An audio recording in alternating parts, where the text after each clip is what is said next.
تین قسم کے لوگ۔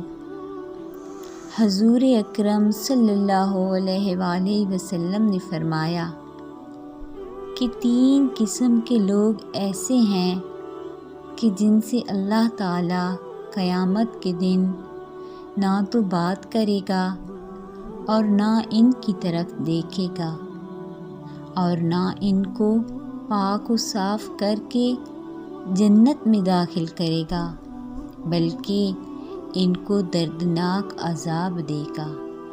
دوستو، وہ تین قسم کے لوگ کون سے ہیں؟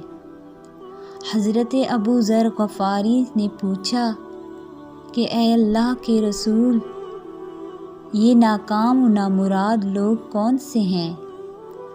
آپ صلی اللہ علیہ وآلہ وسلم نے فرمایا، ایک وہ شخص جو از راہ غرور و تکبر اپنے تہبند کو ٹخنوں کے نیچے تک لٹکاتا ہے، دوسرے وہ شخص جو احسان جتاتے ہیں، اور تیسرا وہ شخص جو جھوٹی قسم کے ذریعے اپنے مال تجارت کو فروغ دیتا ہے۔